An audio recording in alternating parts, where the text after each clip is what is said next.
जय मसीह की दोस्तों। आज हम एक ऐसे नबी की बात कर रहे हैं जो पैदा होते ही मौत के साये से बचाया गया, नदी में बहाया गया और परमेश्वर ने उसे राजा के महल में बड़ा किया। यह बच्चा आगे चलकर लाखों लोगों का अगुवा बना, समुद्र को दो भागों में बांटा और परमेश्वर के आमने सामने बात की। और इस व्यक्ति का नाम है मूसा। मूसा की कहानी विश्वास, संघर्ष, चमत्कार और आज्ञाकारी की अद्भुत यात्रा है। आज हम जानेंगे मूसा की जन्म से लेकर मृत्यु तक की पूरी जीवन गाथा। आइए एक ऐसे जीवन में प्रवेश करें जिसे परमेश्वर ने इतिहास बदलने के लिए चुना। मूसा की कहानी की शुरुआत मिस्र देश से होती है, जहां इजरायली लोग गुलामी में जीवन बिता रहे थे। इजरायली की संतान तेजी से बढ़ रही थी, जिससे मिस्र का फ़िरौन डर गया कि कहीं ये लोग मिस्र से अधिक ना हो जाएं। उसने एक क्रूर आदेश दिया कि सभी नवजात इब्रानी बच्चों को जन्म के बाद मार दिया जाए। और इसी समय मूसा का जन्म हुआ। मूसा की माँ एक धर्मी और साहसी स्त्री थी। उसने छुपाकर मूसा को 3 महीने तक पाला। जब वो अधिक ना छुपा सकी तो उसने एक छोटी सी टोकरी ली। उसने अंदर और बाहर से टालकोल से सिल दिया और बच्चे को उसमें रखकर नील नदी में बहा दिया। यह एक माँ का अद्भुत विश्वास और बलिदान था। परमेश्वर की योजना अनुसार फ़िरौन की बेटी नहाने के लिए नदी के किनारे आई और उसने उस टोकरी को देखा। जब उसने टोकरी खोली तो मूसा को रोते पाया और उसे दया आई। उसने मूसा को अपनाने का निश्चय किया। परमेश्वर की व्यवस्था से मूसा की सगी माँ ही उसकी दाई बनने का अवसर मिला, जिससे वह कुछ समय तक मूसा को दूध पिलाकर पाल सकी। इस प्रकार मूसा एक गुलामी में जन्मा बालक होकर भी मिस्र के राजमहल में एक राजकुमार की तरह बड़ा हुआ। परमेश्वर की यह योजना आगे चलकर इजरायलियों के लिए उद्धार का कारण बनी। इस प्रकार मूसा को फ़िरौन की बेटी ने अपनाया और मिस्र के राजमहल में उसका पालन पोषण हुआ। वह एक गुलाम का पुत्र था, लेकिन परमेश्वर की योजना के अनुसार वह राजकुमार बन गया। मूसा को मिस्र की श्रेष्ठ शिक्षा, संस्कृति, युद्ध कला और प्रशासन का प्रशिक्षण मिला। उसने वहाँ की रीति रिवाज, धर्म और ज्ञान को गहराई से समझा, परंतु वह कभी नहीं भूला कि वह एक इब्रानी है। मूसा के जीवन में 2 पहचानें दिखी। एक और वह राजकुमार था और दूसरी ओर वह एक दास जाति से था। जब वह बड़ा हुआ तो उसको एहसास होने लगा कि मिस्र के लोग उसके अपने नहीं हैं। उसका वास्तविक संबंध अपने इजरायली भाइयों से है जो गुलामी से पीड़ित है। एक दिन वह बाहर निकला और देखा कि एक मिस्री सैनिक एक इब्रानी को पीट रहा है। मूसा का हृदय द्रवित हो गया और उसने अन्याय के विरुद्ध खड़ा होकर उस मिस्री को मार डाला। यह कार्य मूसा के भीतर छिपे न्याय और कार्य को दर्शाता है, परंतु यह घटना मूसा के जीवन की दिशा को बदल देती है। इस हत्या के बाद मूसा को डर लगा कि फ़िरौन उसे मरवा देगा, इसलिए वह भागकर मिघान देश चला गया। इस प्रकार राजमहल का राजकुमार अब एक अनजाने देश में चला गया। मूसा मिस्र से भागकर मिघान देश पहुंचा। यह एक वीराना और अपरिचित स्थान था। यहाँ उसे कोई जानता नहीं था। वह एक कुएं पर पहुंचा, जहाँ पर युवतियाँ अपने पिता की भेड़ बकरियों को पानी पिला रही थीं। तब कुछ चरवाहा आए और उन्हें परेशान करने लगे। मूसा ने साहस दिखाकर उन युवतियों की रक्षा की। युवतियों ने जाकर अपने पिता को मूसा के बारे में बताया और उनके पिता ने मूसा को अपने घर में आमंत्रित किया। मूसा ने आमंत्रित को स्वीकार किया और कुछ दिनों बाद युवतियों के पिता ने अपनी बेटी सिप्पोरा का विवाह मूसा से कराया। इस प्रकार मूसा को एक नया परिवार मिल गया। वह एक गृहस्थ बना। अब वह राजमहल का जीवन छोड़ अब वह एक साधारण गृहस्थ की तरह जीवन बिताने लगा। उसने बकरियों और भेड़ को चराना शुरू किया। यह समय मूसा के लिए बाहरी रूप से शांत लेकिन आत्मिक रूप से तैयारी का समय था। वह जंगल, पहाड़ों और अकेलेपन में परमेश्वर के लिए तैयार हो रहा था। यहाँ पर मूसा के लिए आत्मिक नियंत्रित और धैर्य का पाठ मिला है। वह अब किसी जाति का राजकुमार नहीं था, बल्कि अब वह परमेश्वर की योजना में भविष्य का सेवक था। विज्ञान में मूसा अपने ससुर इत्रो की भेड़ बकरियां चराता था। एक दिन वह अपनी भेड़ बकरियां चराते हुए सिय्योन पर्वत की ओर चला गया। वहीं पर उसको एक अद्भुत दृश्य दिखाई दिया। एक झाड़ी जल रही थी लेकिन वह भस्म नहीं हो रही थी। यह दृश्य बहुत ही अलौकिक था। मूसा उसे देखने के लिए पास गया। तभी उसे परमेश्वर की आवाज सुनाई दी, मूसा मूसा। उसने उत्तर दिया, मैं यहाँ हूँ। परमेश्वर ने मूसा से कहा, अपने पाँवों से जूते उतार, जहाँ पे तू खड़ा है वो पवित्र स्थान है। परमेश्वर ने उसे बताया कि उसने अपने लोगों की पीड़ा मिस्र में देखी है, अब उन्हें छुड़ाने के लिए मूसा को मिस्र में भेजेगा। मूसा यह सुनकर हैरान रह गया और उसने कहा, मैं कौन हूँ जो फिरौन के पास जाकर तेरे लोगों को छुड़ा सकूं? परमेश्वर ने उत्तर दिया, मैं तेरे संग रहूंगा। मूसा ने परमेश्वर से नाम पूछा तो उसे उत्तर मिला, मैं जो हूँ सो हूँ। यह एक आत्मिक अनुभव था जहाँ पर मूसा को अपनी बुलाहट का ज्ञान हुआ। जो गड़िया कभी भाग कर आया था वही परमेश्वर का दूत बनकर लौटने वाला था। मूसा परमेश्वर की आज्ञा से अपने भाई राहुल के साथ मिस्र के राजा फिरौन के दरबार में गया। उन्होंने साहस के साथ फिरौन से कहा, यहोवा इजराइल का परमेश्वर कहता है, मेरे लोगों को जाने दो ताकि वे जंगल में जाकर मेरी उपासना करें। यह एक सीधी और सच्ची मांग थी जो परमेश्वर की ओर से थी। लेकिन फिरौन ने इस बात को गंभीरता से नहीं लिया। उसने घमंड से कहा, मैं यहोवा को नहीं जानता और ना ही इजराइलियों को जाने दूंगा। फिरौन को लगता था कि वही सबसे बड़ा शासक है। उसको परमेश्वर की सत्ता का कोई डर नहीं था। उसके लिए इजरायली लोग केवल मजदूर थे जिससे उसके राज्य के काम होते थे। मूसा और राहुल ने बार बार यही बात दोहराई। हर बार उन्होंने चेतावनी दी कि तुम नहीं मानोगे तो परमेश्वर मिस्र पर विपत्ति भेजेगा। लेकिन फिरौन का मन और भी कठोर बना रहा। उसने इजरायली पर और भी अधिक काम का बोझ डाल दिया। अब उन्हें ईंट बनाने के लिए खुद ही पुआल इकट्ठा करना पड़ता था, लेकिन काम की मात्रा वही रहती थी। फिरौन की यह हठ धार्मिकता परमेश्वर की सहनशीलता की परीक्षा ले रही थी। मूसा जानता था कि अब परमेश्वर ही स्वयं हस्तक्षेप करेगा, इसलिए उसने परमेश्वर पर विश्वास करते हुए अपना काम जारी रखा। यह वही क्षण था जहाँ से परमेश्वर मिस्र पर अपनी शक्ति प्रकट करने वाला था और आगे चलकर 10 भयानक विपत्ति आने वाली थी। पहली विपत्ति, जल का खून बनना। जब फिरौन ने परमेश्वर की आज्ञा को ठुकराया तब मूसा ने नील नदी पर अपनी छड़ी मारी और सारा जल खून में बदल गया। मिस्र के नदी, नहरें और कुएं सब सड़ने लगे। मछलियां मर गई और पानी से बदबू आने लगी। लोग 7 दिन तक पीने के पानी को तरस गए। यह पहली चेतावनी थी कि परमेश्वर की शक्ति प्रकृति भी है। लेकिन फिरौन का हृदय कठोर रहा। उसने मूसा की बात नहीं मानी। दूसरी विपत्ति, मेढ़कों की। जब फिरौन ने फिर इनकार किया, परमेश्वर ने मूसा से कहा कि वह मिस्र पर मेढ़कों की भरमार लाए। हर जगह मेढक निकल आए, घरों, बिस्तरों, रसोई, यहाँ तक कि महल में भी। लोग परेशान हो गए। फिरौन ने मूसा से प्रार्थना की कि वह प्रार्थना करे और इन्हें हटाए। मूसा ने प्रार्थना की और मेढक मर गए। लेकिन जब विपत्ति टल गई, फिरौन ने फिर अपना वचन तोड़ दिया। तीसरी विपत्ति, जुओं की। फिर परमेश्वर ने मूसा से कहा कि वह अपनी सड़ी मिट्टी पर मारे। मिट्टी से लाखों जुए बनकर मनुष्य और पशुओं के शरीर पर चिपक गए। मिस्र के जादूगर भी इन्हें नहीं रोक सके और कहा, यह परमेश्वर की शक्ति है। फिर भी फिरौन ने ध्यान नहीं दिया। यह विपत्ति दिखाती है कि कोई भी जादू या शक्ति परमेश्वर की योजना के आगे नहीं टिक सकती। चौथी विपत्ति, मक्खियों की। चौथी विपत्ति में परमेश्वर ने भारी मात्रा में डसने वाली मक्खियां मिस्र पर भेजी। यह मक्खियां घरों, बाजारों और फिरौन के महल में भर गई। लेकिन गोसेन, जहां इस्राएली रहते थे, वहां मक्खियां नहीं आई। यह दिखाता है कि परमेश्वर अपने लोगों की रक्षा करता है। फिरौन ने मूसा से विनती की, लेकिन जब मक्खियां हट गई, उसने फिर वादा तोड़ दिया।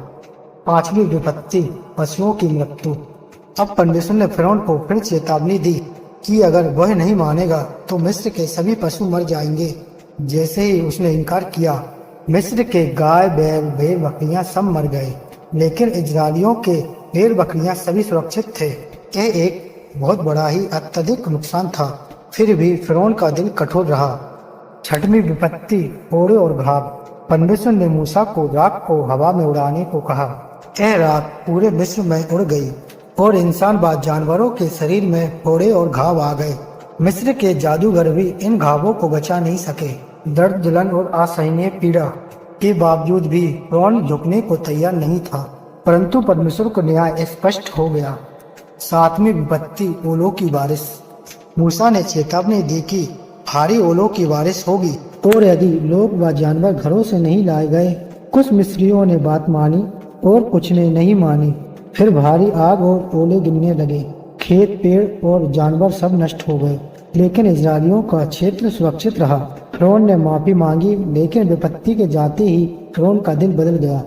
8वीं विपत्ति टिड्डियों की। जब फिरौन ने फिर इनकार किया, परमेश्वर ने टिड्डियां भेजी। उन्होंने खेतों की हर एक फसल, पेड़ और हरे पत्ते खा डाले जो ओले के बाद बची थी। पूरा मिस्र उजड़ा सा लगने लगा। यह विपत्ति मिस्र की भूख और आर्थिक व्यवस्था पर बाढ़ थी। फिरौन ने दोबारा फिर क्षमा मांगी, पर मन फिर बदल गया। 9वीं विपत्ति अंधकार की। अब पूरे मिस्र पर 3 दिन तक अंधकार सा छा गया। कोई एक दूसरे को नहीं देख सका, ना ही कहीं जा सकता। लेकिन जहाँ इजरायली थे वहाँ प्रकाश था। यह विपत्ति दिखाती है कि परमेश्वर अंधकार पर भी नियंत्रण रखता है। फिरौन ने मूसा को मिलने को बुलाया, फिर भी उसने आज़ादी देने से मना कर दिया। 10वीं विपत्ति पहलौठे पुत्र की मृत्यु। अंत में परमेश्वर ने कहा कि अब मिस्र के हर एक पहलौठे पुत्र को मार डालेगा, फिरौन से लेकर दास तक। लेकिन इजरायलियों को एक मेमने का बलिदान देकर अपने घरों के दरवाजे पर लहू लगाना था। उस रात मृत्यु का दूत आया और मिस्र के घर घर में पहला पुत्र मर गया, लेकिन जिसके घर पर लहू था वे बच गए। लेकिन फिरौन टूट गया। 10 भयानक विपत्ति के बाद अंत में फिरौन का हृदय टूट गया। उसके घर का भी पहलौठा पुत्र मर गया। शोक और भय के कारण उसने मूसा और सभी इस्राएली लोगों को मिस्र छोड़ने की अनुमति दी। इस्राएली लोग मिस्र से निकल पड़े। कुल मिलाकर लगभग 6 लाख पुरुष, स्त्रियां और बच्चे मिलाकर लाखों लोग थे। उसी दिन परमेश्वर ने बादल के खम्भे और रात में अग्नि के खम्भे के द्वारा मार्ग दिखाया। मूसा के नेतृत्व में लोग लाल समुद्र की ओर बढ़े। लेकिन कुछ ही देर बाद फिरौन को पछतावा हुआ कि उसने अपने सभी दासों को छोड़ दिया। उसने अपनी सेना, रथों और योद्धाओं के साथ इस्राएलियों का पीछा करना शुरू कर दिया। जैसे ही इस्राएली लाल समुद्र के किनारे पहुंचे, वे डर गए। सामने समुद्र और पीछे फिरौन की शक्तिशाली सेना। लोगों ने मूसा पर रोष जताया, पर मूसा ने कहा, डरो मत, परमेश्वर आज तुम्हारे लिए युद्ध करेगा। तब परमेश्वर ने मूसा से कहा वह अपनी छड़ी समुद्र पर उठाए। जैसे ही मूसा ने छड़ी उठाई, समुद्र 2 भाग में बट गया। पानी दोनों ओर दीवार की तरह खड़ा हो गया और बीच में सूखी भूमि निकल आई और इस्राएली लोग उस सूखी भूमि पर चलते हुए समुद्र पार कर आए। यह परमेश्वर का महान चमत्कार था। फिरौन की सेना उसका पीछा करते हुए समुद्र में उतर आई। लेकिन जैसे ही इस्राएली पार हो गए, परमेश्वर ने जल को फिर से एकमात्र कर दिया। पूरा समुद्र लौट गया और फिरौन की पूरी सेना उसमें डूब गई। एक भी व्यक्ति न बचा। इस प्रकार परमेश्वर ने अपने लोगों को अद्भुत रीति से छुड़ाया और उसके ऊपर परमेश्वर ने महान शक्ति प्रकट की। इस्राएली लोग परमेश्वर की स्तुति करने लगे और मूसा पर विश्वास करने लगे। जैसे जैसे जंगल में इस्राएलियों की यात्रा आगे बढ़ी, वैसे वैसे धैर्य और विश्वास की परीक्षा गहराती गई। जंगल में जीवन सरल नहीं था। वहाँ ना तो स्थायी घर थे, ना ही खेत, ना ही फसल। हर दिन परमेश्वर की अपूर्णता और मूसा के मार्गदर्शन पर निर्भर रहना पड़ता था। यह एक स्कूल जैसा था जहाँ परमेश्वर उन्हें नई पहचान और आस्था सिखा रहे थे। मूसा एक सच्चे अगुवा की तरह न केवल लोगों को शारीरिक रूप से मार्ग दिखा रहा था, बल्कि आत्मिक रूप से भी उन्हें संभाल रहा था। हर बार जब लोग शिकायत करते थे, मूसा उन्हें धैर्य और विश्वास के लिए प्रेरित करता था। उसने बार बार परमेश्वर से प्रार्थना की और उनके मार्गदर्शन को मांगा। हालांकि कई बार लोग परमेश्वर की व्यवस्था के विरुद्ध बड़बड़ाते थे, मूसा फिर भी उनके लिए खड़ा रहता था। कुछ लोगों ने मूसा के अधिकारों पर भी सवाल उठाए, लेकिन परमेश्वर ने मूसा को अपने चुने हुए सेवक के रूप में बार बार प्रमाणित किया। एक बार इस्राएलियों ने जब सोने का बछड़ा बना लिया और उसकी पूजा करने लगे, लेकिन परमेश्वर मूर्ति पूजा से घृणा करता है। इन सब के बावजूद भी मूसा ने उनके लिए परमेश्वर से क्षमा मांगी। यह बात स्पष्ट करती है कि जंगल की यात्रा केवल भौगोलिक नहीं थी, बल्कि आत्मिक भी थी। हर दिन एक नई चुनौती, एक नई शिक्षा और एक नया मौका था परमेश्वर को जानने का। इन 40 वर्षों में एक पीढ़ी समाप्त हो गई। एक नई पीढ़ी परमेश्वर पर भरोसा करना सीख गई और मिस्र से बाहर निकलने के बाद लोगों ने मूसा के नेतृत्व में जंगल के रास्ते परमेश्वर की ओर बढ़े। 3 महीने की यात्रा के बाद वे सीने पर्वत के नीचे पहुंचे। यह वही स्थान था जहां परमेश्वर मूसा से विशेष रूप से मिलने वाला था। सीने पर्वत कोई साधारण पर्वत नहीं था। यह परमेश्वर की महिमा और उपस्थिति से भर गया था। जब मूसा पर्वत पे चढ़ा तो वहाँ गहरा बादल छा गया, बिजली जोर जोर से चमकने लगी। यह सब परमेश्वर की पवित्रता और प्रभुता को प्रकट करता था। परमेश्वर ने मूसा को बुलाया और कहा, लोगों को तैयार कर। उन्होंने अपने वस्त्र धोए और स्वयं को पवित्र करने को कहा गया, क्योंकि 3 दिन तक परमेश्वर उनकी उपस्थिति में प्रकट होगा। यह घटना यह दर्शाती है कि परमेश्वर से मिलने के लिए आत्मिक और शारीरिक तैयारी आवश्यक है। तीसरे दिन मूसा फिर पर्वत पे चढ़ा तो पूरा सीने पर्वत कांप उठा। धुएं और आग की लपटों से लपटा वह दृश्य अत्यंत भयानक और द्रव्य था। मूसा अकेले ही परमेश्वर के पास गया और वहां पर निर्देश दिया गया कि वह लोगों को नैतिक और आत्मिक जीवन की मर्यादाएं सिखाएगा। यह क्षण केवल मूसा के जीवन में ही नहीं बल्कि पूरे इस्राएली राष्ट्र के इतिहास के लिए एक नया मोड़ था। यह वही स्थान था जहां परमेश्वर ने मूसा को अपने विशेष नियम दिए, जिससे वे उसकी चुनी हुई प्रजा बन सके। यह बुलावा न केवल मूसा के लिए बल्कि पूरी मानवता के लिए परमेश्वर की ओर से मार्गदर्शन का प्रतीक बना। जब सीने पर्वत पर परमेश्वर मूसा से मिला तो उसे पत्थरों की 2 तख्तियां दी गई, जिस पर परमेश्वर की 10 आज्ञाएं लिखी थी। यह आज्ञा केवल नियम नहीं था बल्कि मानव जीवन की नीति और आत्मिक नींव बनी। आइए जाने 10 आज्ञाएं जो परमेश्वर ने मूसा को दी थी। पहली आज्ञा, तू मुझे छोड़ किसी और को ईश्वर करके न मानना। इस आज्ञा में परमेश्वर कहता है कि मैं ही तेरा ईश्वर हूँ। यह आज्ञा हमें सिखाती है कि हम केवल उसी पर भरोसा रखें। दुनिया में बहुत सी चीजें हमारा ध्यान खींचती है, लेकिन जब हम परमेश्वर को भूल जाते हैं तो हम पथभ्रष्ट हो जाते हैं। हमें समझना चाहिए कि परमेश्वर ही हमारा रक्षक और मार्गदर्शन और उद्धार करता है। वह चाहता है कि हम पूरे मन, पूरी आत्मा और पूरी शक्ति से उसी से प्रेम रखें। यह आज्ञा आत्मिक निष्ठा और समर्पण का मूल है। दूसरी आज्ञा, तू मूर्ति न बनाना, न उसकी उपासना करना। यह आज्ञा हमें सिखाती है कि जब हम किसी मूर्ति के आगे झुकते हैं या किसी वस्तु को जब हम परमेश्वर की जगह दे देते हैं तो हम सच्चे परमेश्वर को अपमानित करते हैं। यह आज्ञा हमें यह भी सिखाती है मूर्ति, चित्र या अन्य किसी चीजों को परमेश्वर की जगह नहीं देनी चाहिए, बल्कि जो हमारे भीतर आत्मा में निवास करता है वही जीवित परमेश्वर है। तीसरी आज्ञा, परमेश्वर का नाम व्यर्थ न लेना। यह आज्ञा हमें सिखाती है कि परमेश्वर का नाम पवित्र है। जब हम उसका नाम मजाक, क्रोध या झूठी शपथ में लेते हैं तो हम उसके नाम का अनादर करते हैं। इस आज्ञा के अनुसार हमें हर समय परमेश्वर के नाम का आदर करना चाहिए। प्रार्थना, स्तुति या वचन प्रचार में जब भी हम उसका नाम ले तो श्रद्धा और सच्चाई से ले। उसका नाम खाली शब्द नहीं है बल्कि शक्ति और उपस्थिति से भरा हुआ है, इसलिए हमें अपनी वाणी का सही प्रयोग करना है। इसलिए परमेश्वर का नाम हमें व्यर्थ में नहीं लेना चाहिए। चौथी आज्ञा, विश्राम दिन को पवित्र मानना। जब परमेश्वर ने 7वें दिन विश्राम किया और इसे पवित्र ठहराया, यह आज्ञा हमें भी बुलाती है कि एक दिन हम भी सप्ताह में अपने सभी काम से रुके और परमेश्वर के साथ संगति में बिताएं। विश्राम दिन केवल शरीर का विश्राम नहीं है बल्कि आत्मा को ताजगी देने वाला दिन है। यह समय जब हम आराधना करें और परमेश्वर के वचन में हम गहराई से जाएं, अपने परिवार के साथ परमेश्वर की भक्ति करें। इस दिन को अनदेखा करना आत्मा में थकावट लाता है। परमेश्वर के साथ यह समय पवित्र और अनमोल है। पांचवी आज्ञा, अपने माता पिता का आदर करना। यह वचन हमें सिखाता है कि माता पिता हमारे जीवन में पहले शिक्षक है। उनका सम्मान और उनकी आज्ञा का पालन करना केवल संस्कृति ही नहीं बल्कि परमेश्वर की सीधी आज्ञा है। यह आज्ञा कहती है कि जो अपने माता पिता का आदर करेगा उसकी उम्र बढ़ेगी और जीवन में आशीर्वाद होगा। हमारे जीवन में हमारे माता पिता का त्याग और मार्गदर्शन अमूल्य होता है, चाहे वो किसी भी उम्र में हो। इस आज्ञा का पालन करने से घर में शांति और समाज में अनुशासन लाता है। यह आज्ञा रिश्तों को जड़ से मजबूत करती है। छठवीं आज्ञा, तू हत्या न करना।